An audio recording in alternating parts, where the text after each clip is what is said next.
Olá, estamos iniciando mais uma edição do TV Brasilagro, programa produzido pela STZ TV UHF, canal 59, Sertãozinho, estado de São Paulo. Você pode assistir a íntegra de todos os nossos programas visitando o nosso site brasilagro.com.br.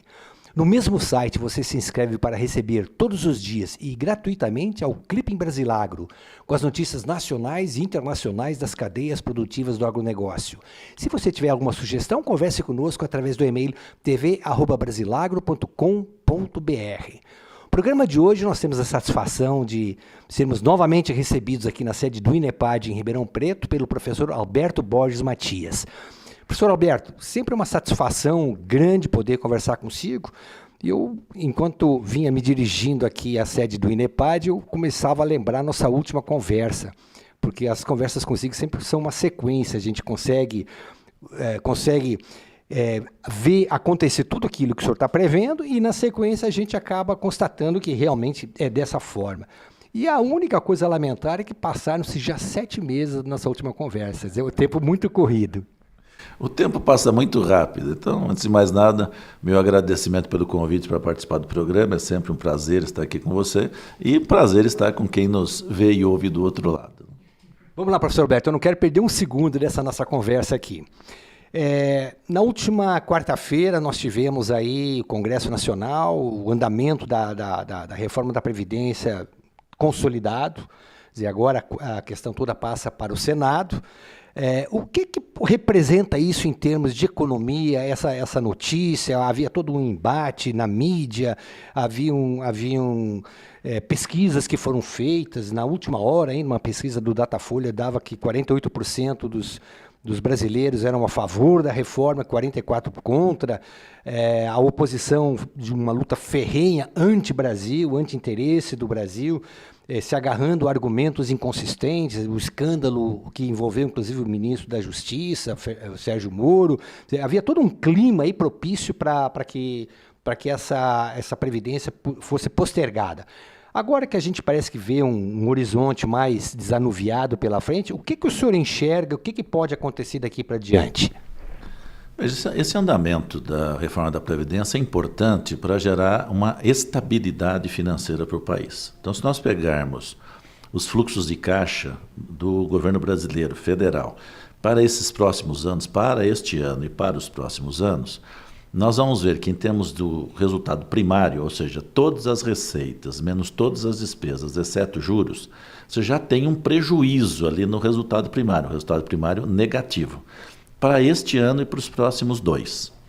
Se você descontar juros, isso fica muito pior. Então nós temos 2 grandes problemas. Um é a Previdência e o outro é o tamanho do que se paga de juros. Então, tudo a seu tempo. Nesse momento, a Previdência. Está certo o caminho de ajustar. Na Previdência, nós temos alguns pontos. Um deles, na Previdência privada, vamos chamar assim, no público em geral, o problema não é tanto neste momento, mas sim nos momentos seguintes. Por quê? Porque nós temos um envelhecimento da população. Então, o esquema de repartição para a aposentadoria, que é o quê? Quem está trabalhando paga a aposentadoria de quem está aposentado. Esse esquema não vai funcionar nos próximos anos e vai abrindo perdas cada vez maiores. Então, precisa regularizar isso agora, que é o que eles estão fazendo. Não dá para regularizar isso aí de uma vez só para os próximos 50 anos. Então, claramente, né, o ministro da Fazenda tem por foco regularizar isso nesta década, o que é um grande avanço. Então, isto daria já à população, ao empresário, aos investidores, a percepção de que existe uma estabilidade no regime previdenciário privado nesta década. Você tem também a aposentadoria do setor rural, que tem um déficit grande relativo, mas em si em valor não é tão significativo. E ele é mais como uma assistência social. Então isso sai do caixa do governo federal e vai ser tratado nesta forma, né? E aí você tem a aposentadoria do setor público, que resolvendo o setor privado, você começa a fazer uma pressão também sobre o setor público, que aí você tem um volume grande. Mas os maiores déficits estão nas aposentadorias de estados e municípios, principalmente estados. Que não foram enquadrados nesse projeto. Isso, que não foram enquadrados. E o fato de não ser enquadrado, na verdade, é o seguinte: alguns governadores não querem o enquadramento. Então, eu acho que no caminho seguinte, você vai ter uma divisão, que já começou a haver. Não sei se você viu, os governadores do Sul-Sudeste se reuniram numa frente independente. Então, você deve ter um encaminhamento para essa frente e a outra frente vai ficar sem suporte.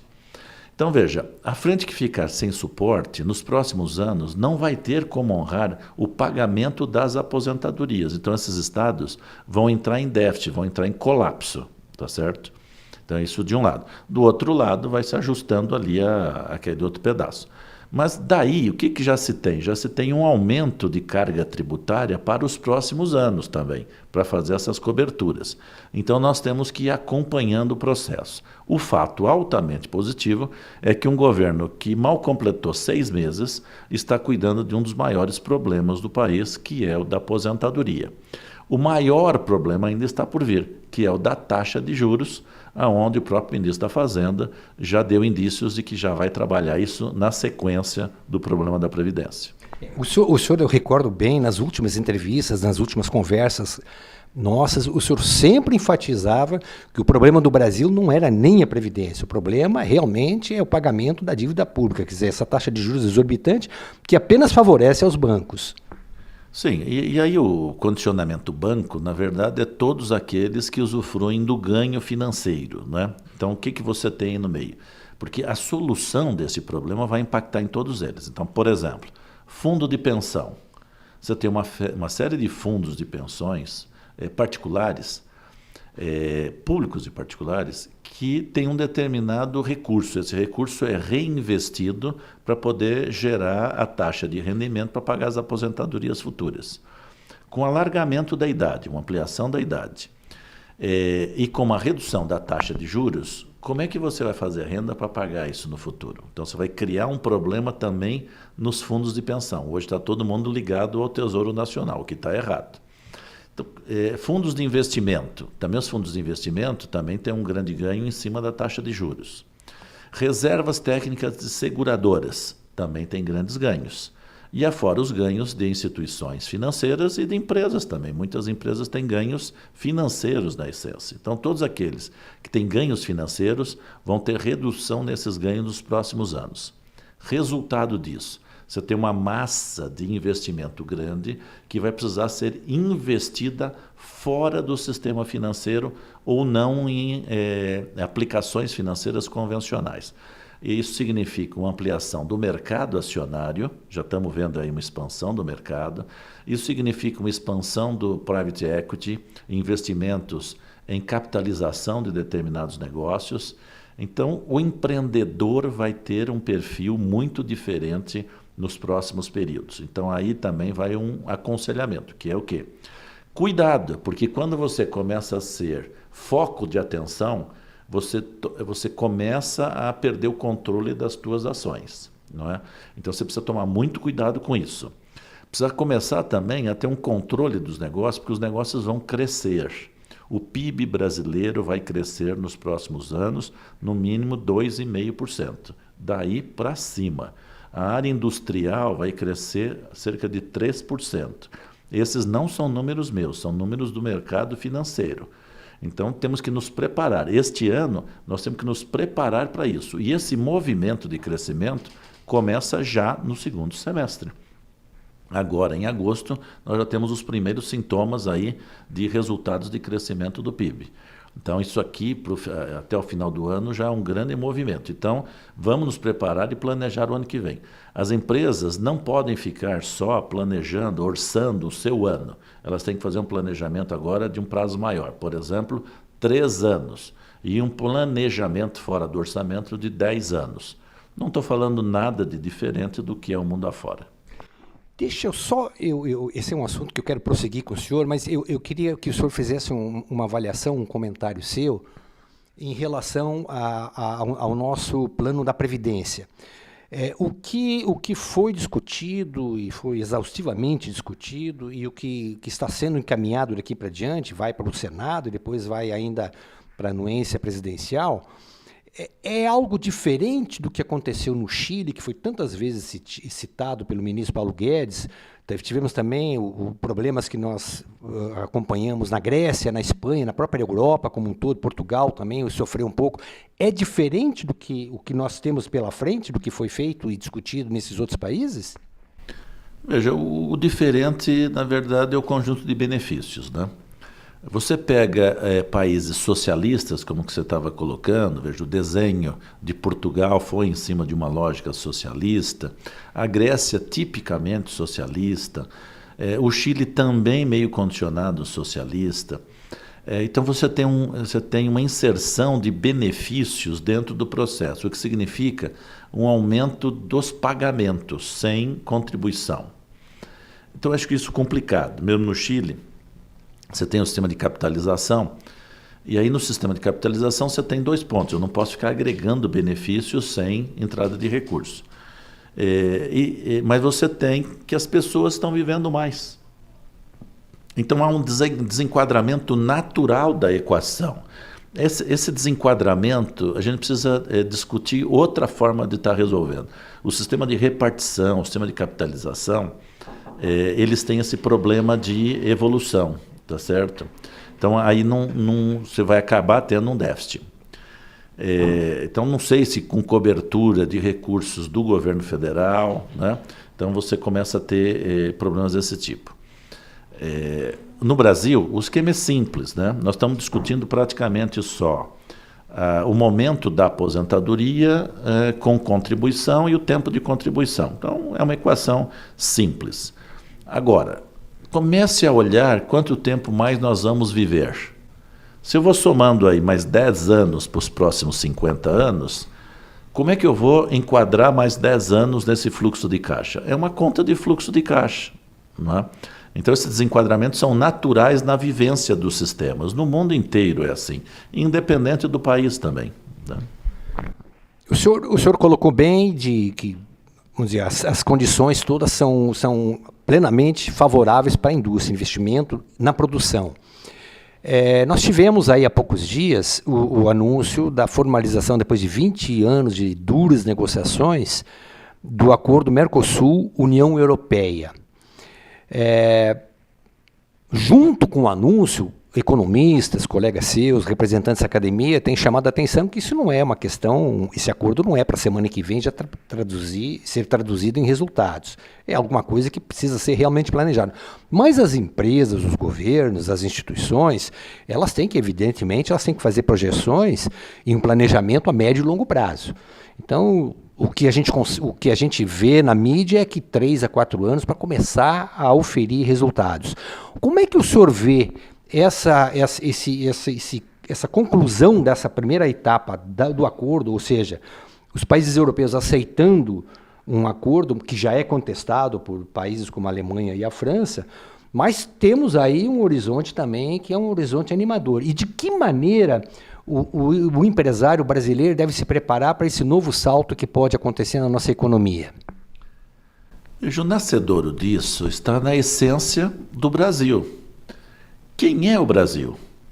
O Brasil é uma miscelânea de culturas, de migrações muito forte. Nós temos representações do mundo inteiro aqui.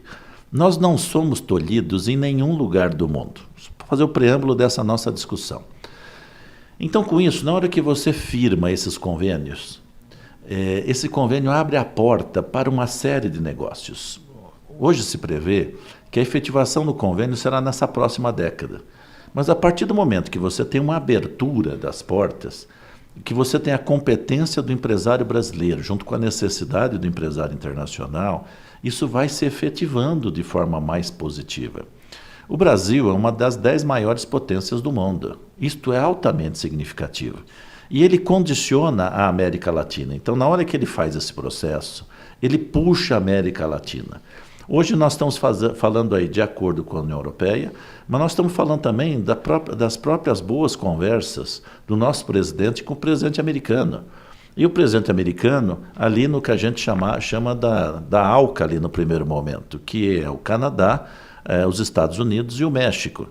Então você tem um núcleo também forte. Então o Brasil está se abrindo. O nosso principal parceiro é a China. Então, ou seja, o Brasil está aberto para o mundo. Nós estamos agora, este ano, efetivando um saldo comercial positivo de 50 bilhões de dólares. Nós estamos tendo um investimento estrangeiro este ano de cerca de 85 bilhões de dólares. Mudou o patamar do Brasil. Não era ruim nesse último ano, mas já mudou para muito melhor. Então, com esse condicionante interno da Previdência, com o condicionante externo desses acordos, as expectativas futuras são altamente positivas. E elas estavam condicionadas, em termos internacionais, ao crescimento ali da Ásia, onde você está falando do crescimento da China, do crescimento da Índia e dos países vizinhos. Agora abre um outro núcleo de crescimento, que é o Brasil. A Europa está praticamente estagnada e à mercê dos países asiáticos. O Brasil é uma grande opção. Você fala da aversão da Alemanha. A Alemanha tem um processo migratório para o Brasil muito forte. O nosso sul é alemão, não é? Desse processo, o que nós temos nesses últimos anos? A inserção de toda a indústria automobilística alemã no Brasil. Todas as marcas alemãs estão no Brasil hoje, com produção para o mundo, tanto para o mercado brasileiro como a produção para o mundo. Isto começa a preparar também a mão de obra do Brasil. A França um pouquinho mais atrás no processo. A França ainda não acordou para essa ligação com o Brasil. Então, no primeiro momento, está repensando um processo de negociação nesse acordo. Mas todos os países são bem-vindos aqui e tem migrações, processos migratórios altamente significantes, né? Pegar Portugal mesmo. Um grande parceiro de Portugal é o Brasil. E o Brasil agora, e Portugal agora está acordando para esse processo, tanto na ponta de investimentos quanto na própria parte de negócios, não é? Então, isto é positivo. Estima-se que vai ser frutos, vamos ter frutos nesta década, mas na minha percepção é que já nesses próximos 3 anos vão ter um grande avanço nesse processo. Onde o Brasil pode ser favorecido, ele pode crescer, a indústria nossa pode crescer, e o que é que nós poderíamos eventualmente considerar como perdas nesse acordo Mercosul-União Europeia? Veja, nós temos um grande processo de ganho em todo o nosso agronegócio. Desde a parte da produção, inclusive a industrialização. Vamos ter uma resistência maior na industrialização. Então, o que nós vamos assistir? Nós vamos assistir acordos de capital na industrialização de produtos agrícolas brasileiros da entrada da Europa. Eu acho isso bastante natural. A própria indústria brasileira precisa agregar valor. Uma grande parte dos nossos produtos agrícolas são vendidos in natura, não é?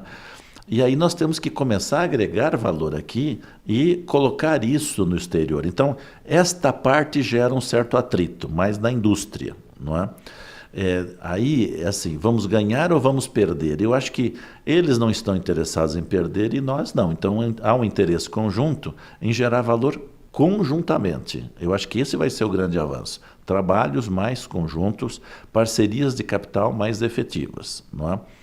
No setor industrial, nós podemos ter algumas perdas onde nós não temos relevância. Toda a área eletroeletrônica, nós não temos ainda grande relevância.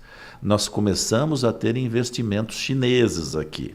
Esses investimentos chineses vão fomentar o processo brasileiro. Então, precisa haver uma integração também da área universitária com essa área. Então, os cursos de engenharia elétrica, engenharia eletrônica, mecatrônica, robótica e assim por diante, vão ter que crescer nesse andamento. Aí você vai ter a geração de um núcleo muito forte aqui. Muito forte até para exportação. Mas eu digo até porque o mercado brasileiro é muito grande. Ele tem capacidade de crescer, ele tem capacidade de gerar demanda desses produtos. Então, você tem esse processo aqui. Se o Brasil se empenha em gerar um crescimento da América Latina, aí nós temos ainda volumes maiores. Então, nesse processo, foi comentado a possibilidade de um acordo monetário entre Brasil e Argentina. A Argentina assumindo o real como moeda. Tá?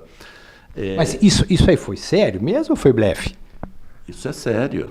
Isso é sério. Veja, você tem um problema na Argentina, um problema crônico, que é do déficit. Como é que você retira esse déficit? Por que a inflação argentina é alta? Sempre que você tem um processo inflacionário acima de 10%, você tem emissão monetária. Nós tivemos isso no Brasil e teve emissão monetária. Então, o governo está conseguindo arcar com seus pagamentos com emissão monetária. Então, a economia não sai do marasmo, né? A expectativa deles é que seja absorvido o real e que, a partir dessa absorção do real, você consiga ter uma estabilidade monetária. Mas eles vão ter as encrencas deles lá. Porque no setor público, quem está usufruindo do déficit vai deixar de usufruir. Então, tem um processo de adaptação. Mas para os negócios, para o emprego, isso gera uma estabilidade maior. Tá certo? Professor, ainda na questão do acordo Mercosul-União Europeia, o empresariado nosso ele está preparado para produzir aquilo que esses mercados estão demandando? Quer dizer, nós temos, o empresário nosso tem consciência do papel que ele deve ocupar a partir de agora? O empresário brasileiro é um grande empreendedor. Por onde você for, você vai enxergar isso. O agronegócio é típico. Nós estamos desenvolvendo uma tecnologia de ponta na produção agrícola e exportando essa tecnologia. Temos tecnologia no exterior também para importar. Tudo bem, tranquilo. Mas você vê grandes avanços nesse processo. Você vê avanços no sentido do empresário, do empreendedor agrícola, ele intervir até nos sistemas de educação de muitas cidades pelo país. Nós reclamamos do sistema de ensino em São Paulo, no interior, Rio de Janeiro, etc. Se pegar Goiás, Mato Grosso, você tem os empresários participando da reconstrução do sistema educacional, a partir do que é necessário. São exemplos assim gratificantes. Eu acho que nós temos núcleos de elevada competência no negócio e competência pública. Então, isso aí vai ser um grande avanço. E a partir destes exemplos, que isso se canalize para outros núcleos também tradicionais do país. O que nos falta, professor? Falta estabilidade de governo, né? Na verdade, você precisa ter uma estabilidade de governo que te deixe em paz, simplificar os processos. Então, você pega a área trabalhista é um problema sério. O que você tem? Você tem uma confusão, você tem sistemas confusos, você tem arrecadações. Se pegar só a elaboração de folha de pagamento, você já participou da elaboração de folha de pagamento no escritório de contabilidade ou numa área de contabilidade? É um inferno. Só de encargos, tributos e contribuições são 64 no total. Cada uma delas tem uma tabela, sei lá, de 12 números. Depende das condições, tem uma lei específica. Não pode ser assim. Tá? Esse processo em outros países gerou uma paralisia da economia aqui também. Aqui você vai contratar alguém, você vai pagar o dobro. Mas fora o dobro, você tem que ter uma estrutura por trás para cuidar desses processos enorme. Então, no primeiro momento, vamos simplificar isso. Acho que o empresário não está preocupado em não pagar, ele quer simplificar. Então, temos que ter um trabalho de simplificação e, até onde eu conheço, o governo está preparando uma reforma tributária e nesse bojo de custeio também da própria Previdência e custeio da folha de pagamento.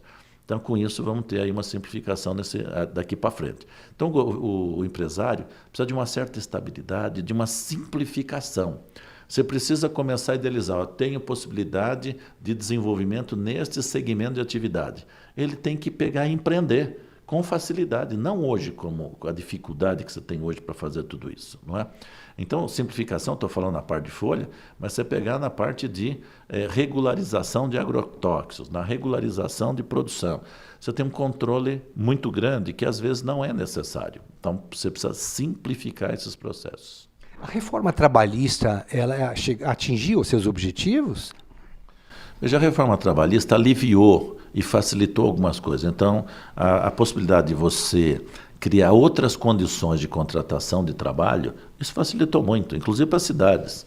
Então, hoje, um restaurante você não precisa ter o garçom e o pessoal trabalhando a semana inteira lá. Você pode ter as pessoas trabalhando nas suas atividades num sábado, num domingo, num feriado, quarta e sexta. Você consegue ter essa facilidade.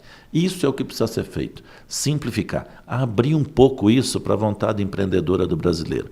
O brasileiro é um povo empreendedor na sua natureza. Não sou eu que estou dizendo isso. Diversas pesquisas internacionais indicam o Brasil sempre em terceiro lugar, mais ou menos, em caráter empreendedor no mundo. Então, o povo brasileiro é um povo empreendedor na base. Há um comentário, evidentemente que um pouco jocoso, mas baseado também numa realidade, de que o grande prêmio de incentivador ao negócio brasileiro teria sido Donald Trump, o presidente norte-americano, com a sua pretensa guerra comercial com a China. O senhor acredita que essa guerra Estados Unidos-China prossiga ainda, embora já haja um entendimento? No próprio G20 houve uma nova conversa entre o presidente da China e o presidente Trump. O próprio presidente Trump, ele usou muito, pisando pela primeira vez, um presidente norte-americano pisou em solo norte-coreano, quer dizer, demonstrando uma mudança de comportamento dele. O senhor acha que isso aí foi apenas um jogo de cena ou efetivamente a gente consegue vislumbrar aí uma mudança nesse posicionamento do presidente norte-americano?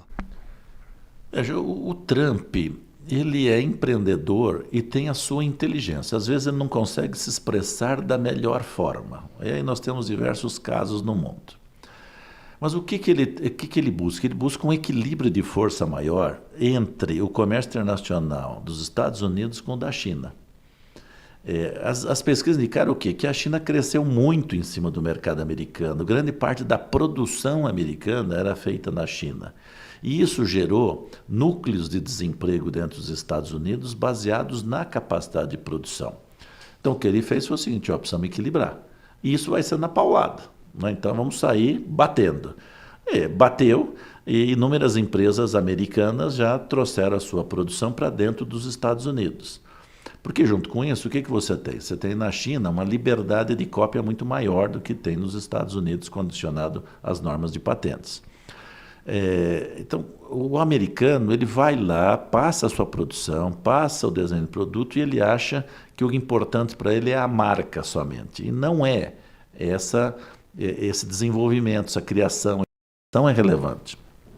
Então, a partir daí, ele busca um equilíbrio maior, gerando mais emprego em algumas cidades, principalmente para o interior dos Estados Unidos, e hoje os Estados Unidos estão indo para pleno emprego. E o povo americano feliz. E o povo americano feliz. O que gera a felicidade da população, do empresário, é o dinheiro no bolso, queiramos ou não. Isso é de extrema relevância. Tudo tem que ser expresso em agregação de valor para todo mundo. Não é? A agregação de valor é aumento do fluxo financeiro para todo mundo, objetivamente. Então. Seguindo na sua linha paulada do Trump, o presidente Jair Bolsonaro desembarcou em Osaka há poucos dias para o encontro do G20, que reúne os líderes políticos das maiores 20 economias mundiais, e desferiu uma paulada em direção da Angela Merkel, a chanceler alemã, dizendo que ela deveria se abster de comentar sobre o meio ambiente brasileiro por duas razões. Primeiro, porque ela não conhece nada. E segundo lugar, que ela tinha que olhar o meio ambiente do país dela.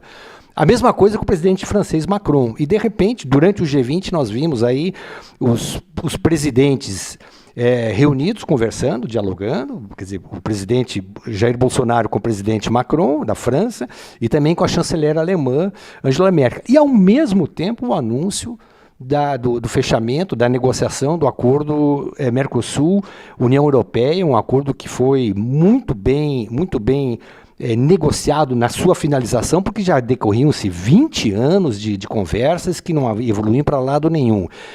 Essa mudança de gestão pública, governamental, isso era algo que podia ser esperado? Sim, e deve ser esperado e é importante, não é? A questão ambiental, na verdade, ela transpassa somente a lógica ambiental. Por trás dela, você tem interesses financeiros bastante significativos. Então, o que você tem? Você tem hoje reservas minerais que estão sendo dilapidadas por estrangeiros e que se escondem sobre a égide ambiental, da reserva ambiental. A definição das próprias reservas indígenas, em grande parte, foi condicionado a determinados privilégios, não é? Então, o Brasil, a área amazônica do Brasil, ela é uma área a ser repensada estrategicamente. A área amazônica, ela tem uma população pequena, relativamente a outras regiões do Brasil. mas ela tem lá a maior quantidade de organizações de defesa, muito maior do que no Nordeste. Por que será? Né? Será simplesmente por razões ambientais? Então, o que eu estou dizendo é assim, a Amazônia tem uma importância ambiental? Tem. Muitas outras regiões também têm? Também. Mas você deve condicionar a questão ambiental como uma questão de bem para a população brasileira no primeiro momento e mundial no segundo momento. Esses dois presidentes, o da França e a primeira-ministra da Alemanha, quando se manifestaram porque eles foram ativados por interesses econômicos, né? E aí o Bolsonaro, na verdade, já rechaçou e já disse, precisamos pensar, precisamos repensar. E o Brasil tem direitos nesse pensamento estratégico. Então, isso é um ponto positivo. Nós não estamos nos subjugando a interesses externos simplesmente neste governo. É uma mudança de posição muito boa. Quando a gente fala dessas negociações e acordos e ONGs, principalmente as ONGs, o que se acompanhou na discussão do Código Florestal foi uma coisa impressionante. Quer dizer, a força das ONGs patrocinadas por grandes corporações internacionais, até por países, não é? Agindo e tentando interferir na mudança do Código Florestal. Mas eu queria só relembrar, o senhor sabe que eu tenho uma experiência grande de vida e de trabalho no setor dos biocombustíveis. E eu recordo que quando começava-se a discutir a inserção do biodiesel e do etanol no mercado internacional, houve um movimento muito grande nos Estados Unidos, na verdade na ALCA, porque juntava o Canadá e já juntava o México também, de entidades trabalhando aí e dizendo que a questão do etanol americano, cuja matéria-prima é o milho, diferentemente da cana-de-açúcar nosso, de que o uso do milho para biocombustíveis ia criar um problema, um déficit alimentício muito grande. Aí já se falava até no México, as tortillas já deixariam de ser produzidas, o povo ia ter dificuldade de consumir. E eu recordo que na época eu fiz uma pesquisa e fui detectar que havia uma empresa de relações públicas, uma empresa de lobby instalada em Washington, que tinha como clientes Nestlé, PepsiCo, são uma das maiores empresas alimentícias do mundo, para colocar isso na mídia e perante a opinião pública, mostrando os riscos que os biocombustíveis iriam trazer aí para o equilíbrio alimentício do mundo. Nós descobrimos isso, denunciamos isso acabou tendo uma repercussão muito grande e fez com que efetivamente essa empresa de lobby deixasse de exercer esse trabalho profissional de denegrir a imagem dos biocombustíveis. Essas cautelas, a gente percebe, devem ser adotadas daqui para diante cada vez mais e com o apoio do governo, como fez o Bolsonaro agora, né, no Japão, de dar uma resposta à altura, né? Quer dizer, o que não se pode é ficar assistindo passivamente a um trabalho orquestrado, um trabalho profissional, muito bem remunerado para denegrir a imagem de países como o Brasil. Sem dúvida, veja, você tem interesses internacionais no desenvolvimento do Brasil. Pega o caso do etanol e dos biocombustíveis. Com essa produção e os carros nossos movidos a um combustível mais limpo, como é que fica a competitividade com a indústria elétrica, com o carro elétrico? O nosso combustível não é mais limpo do que a geração de eletricidade? É uma pergunta boa para ser feita. Então, o mundo está caminhando para a ponta da eletricidade, da indústria automobilística elétrica, mas será que isso vai entrar no Brasil com toda essa força? Eu tenho minhas dúvidas, né? Em razão do etanol e em razão dos biocombustíveis. E a produção, veja, do etanol a partir do milho já começou. Na região centro do Brasil, isso já está sendo uma realidade. O que todo esse comentário internacional também não coloca é que nós temos ainda uma área a ser explorada, né? A área ocidental, ou a área oriental, melhor dizendo, do Brasil, ela tem uma grande capacidade. E nós temos aí, nesse meio, a construção de canais de transporte ligando o Atlântico com o Pacífico. Isso são projetos que agora, nessa nova realidade política, deve também estar acontecendo. Então, veja, nós incomodamos o mundo? Incomodamos. Aonde? Às vezes nos projetos que eles desenvolvem, que aqui nós podemos ter uma alternativa mais tupiniquim, mas mais relevante até do que, às vezes, a própria importação. Se pegar a produção de baterias convencional, ela tem uma capacidade de poluição muito grande, não é? Na parte etanol, de biocombustíveis, nós não temos essa poluição nessa forma. Então, acho que tem aí a se pensar nesse desenvolvimento. Até porque quando se produz etanol, o que poderia se descartar, seriam 2 produtos. A vinhaça, que hoje é utilizada como na fertirrigação, e o bagaço, que produz a bioeletricidade. Quer dizer, realmente é limpo, limpo e limpo. Professor, para a gente terminar, o senhor formou legiões de profissionais aí, o senhor como professor e diretor da própria FEA, como incentivador da criação e da implantação da FEA Ribeirão Preto, que se tornou uma escola de economia, de administração de empresas e de ciências contábeis por excelência, não apenas a nível brasileiro, mas a nível mundial. Eu recordo com muito pesar entrevistas que eu fiz com muitas lideranças trabalhistas da região de Sertãozinho e perguntava, por exemplo, a líderes metalúrgicos qual era o tipo de conversa que eles tinham com os seus filhos, quando os seus filhos perguntavam assim, pai, que profissão que eu devo seguir?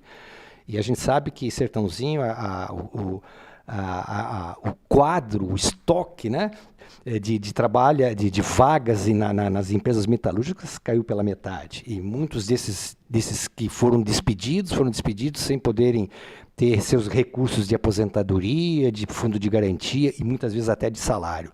Então, evidentemente que a resposta sempre era a mesma, né? Eu sugiro que meu filho não siga o que eu fiz, quer dizer, eu sou um eletricista, eu sou um técnico torneiro mecânico.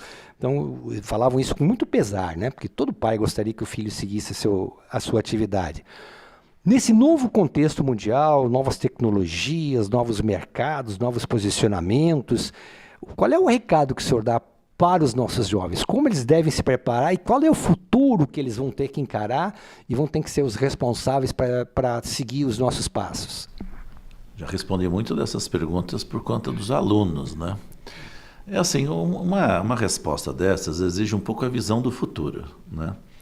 O futuro, ele tem alguns componentes diferentes. Então, a primeira coisa é o seguinte: não pare de estudar sob hipótese nenhuma. Né? Então, você está falando do desemprego de Sertãozinho. Eu vi muitas pessoas desempregadas que, quando ficaram desempregadas, olharam o mundo em que estão vivendo e falaram assim, isso aqui é totalmente diferente do que eu conhecia. É totalmente diferente. Então, assim, não pare de estudar. Ao empresário, eu digo a mesma coisa, não pare de ensinar. Pegue as suas verbas de treinamento, aloque as verbas de treinamento para desenvolvimento das pessoas. E não é só o desenvolvimento das pessoas para a sua empresa, mas para o Brasil, para um Brasil melhor, não é? Bom, em termos de características, nós não temos que estar, na verdade, olhando uma determinada profissão, porque essa profissão, o nome da profissão pode desaparecer no futuro, pode ser outra. Alguém que trabalha em robótica hoje, há 15 anos atrás, você não ia estar falando exatamente assim sobre robótica, não é? Hoje é algo normal e vai ser cada vez mais. Então, o eletricista que você comentou, que ele disse que não quer que o filho seja eletricista, ele não está vendo, não está tendo essa visão. Mas a eletricidade aplicada à robotização, a eletricidade aplicada a outros setores, hoje ela é de fundamental importância por conta de estabilidade de fornecimento, por exemplo. Então você precisa ter um conhecimento melhor. Faça engenharia elétrica e junto agregue outras adversidades, como por exemplo um complemento em robótica. Então hoje um curso de graduação só pode ser pouco. Você precisa fazer já na base, quem sabe, mais de um curso de graduação. Mas faça o que você gosta. O que você gosta terá espaço no mercado. E não deixe de aprender. Tá? Isto é de extrema relevância. Para concluir, o senhor é otimista em relação ao futuro do Brasil? Eu sou um otimista básico, né? Mas assim, eu vejo o Brasil com uma perspectiva grande. Veja, você pega hoje os mercados, esse primeiro semestre houve uma certa frustração, né? Mas frustração do quê? Você pega as expectativas da sociedade, dos industriais, dos comerciários, do consumidor, elas tiveram, de forma geral, elas tiveram em mais ou menos setembro, outubro do ano passado, um pico de baixa de pessimismo. Foi o extremo de pessimismo. Em fevereiro, março desse ano, foi o extremo de otimismo. Espera um pouquinho. Nem uma ponta nem outra. O governo está começando. E ele está começando mudando a base de gestão. Não é? Então, em um primeiro semestre, em um primeiro ano, você não pode exigir todo esse otimismo. Não é? Então, o que acabou acontecendo? O excesso de otimismo fez com que o Brasil começasse com uma expectativa de crescimento do PIB de 2,5%. Tudo bem. Não dá para você imaginar que você vai conseguir isso no primeiro semestre. Então, o primeiro semestre é um semestre praticamente zerado. Você vai conseguir fazer o que foi feito no ano passado, de forma diferente. O primeiro trimestre foi meio negativo, 0,5% negativo, que é pouco. E o segundo deve estar aí na faixa do 0,5% positivo. 0 no primeiro semestre. Só que o próprio mercado já está estimando para este ano inteiro um crescimento de 0,8%. Isso vai ser feito em um semestre, o que significa quase 2% para o ano, para o segundo semestre. Então, o segundo semestre é um semestre já de crescimento. Se pegar isso, é um grande avanço. Então, não fiquemos pessimistas, porque não tem o menor sentido e senso em que assim seja. E mais, a nossa atividade tem que ser uma atividade de desenvolvimento do Brasil. Não é só de ficar olhando o que está acontecendo. Nós existimos para fazer um Brasil melhor. Desta vida nós não vamos levar nada, absolutamente nada, nós vamos deixar. Então que cada um de nós deixe um Brasil melhor, independente do resto. Vamos fazer a nossa parte. Professor Alberto Borges Matias, muito obrigado pela sua participação no TV Brasilagro. O senhor realmente enriquece o nosso programa, o senhor enriquece. O nosso objetivo é de levar ao nosso telespectador informação, conhecimento e conteúdo. Muito obrigado e eu espero que a próxima entrevista não demore mais 7 meses pela frente, que a gente possa voltar a conversar consigo e captar um pouquinho desse seu otimismo, todo ele construído em cima de realidade, de fatos pontuais, como o senhor acabou de nos colocar. Bom, eu que agradeço o convite e espero ter ajudado a quem nos ouviu aqui e estou à disposição de vocês. É sempre um prazer estar aqui com vocês. Meu muito obrigado pela atenção. Obrigado mais uma vez a você, telespectador amigo, nossos agradecimentos. Voltamos na próxima semana com novos entrevistados. Até lá, mais uma vez, muito obrigado.